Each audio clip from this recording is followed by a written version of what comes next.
Hello, this is Matthew Chang, and welcome back to our chat series on the new global economy. We're talking about connected teams today and how connected teams change the world that we live in. The first element of connected teams is to understand it doesn't matter where you are. As long as you have a great internet connection, or even a good internet connection, you can work on a connected team in a very dynamic and collaborative way. That means that it doesn't really matter where you're located. In this paradigm, time zones become more important than borders. We think that in the future, being in the right time zone, ±2, for example, of where your customer and other team members are, is going to be the most important element to being part of a connected team. The location of where you are becomes less important because we're being more selective on our face-to-face interactions. We can be more thoughtful and afford a little bit of extra travel time. This is very important as it now unlocks a lot of opportunities. It might mean that we choose to work in our winter resort wonderland of a ski location, or that we choose to work in a tropical location such as Mexico or Central America, because in any event, we're just a couple hours by major airport to the rest of our team. This idea of working from anywhere and in taking advantage of the best quality of life has a fun name. It's known as Starlink Arbitrage.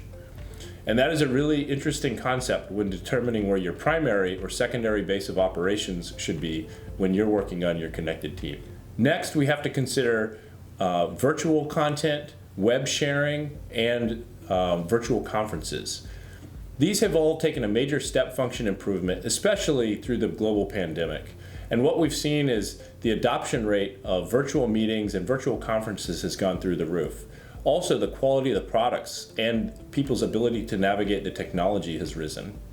Therefore, we've seen a step function improvement in terms of the adoption rate, and that's very powerful in working on a connected team.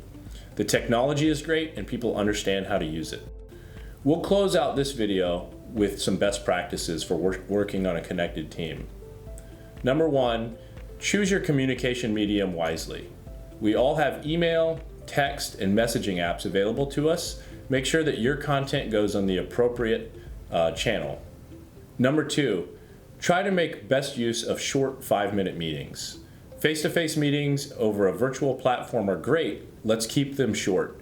Use your 30-minute and 60-minute meetings wisely and only when broad communication is necessary.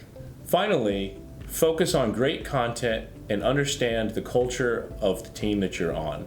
Some teams work best with highly visual content.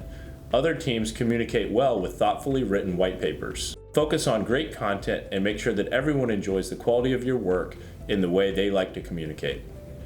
Thanks for joining us today as we talked about connected teams, and we look forward to seeing you for our next and final video as we talk about making your website the front door of your business.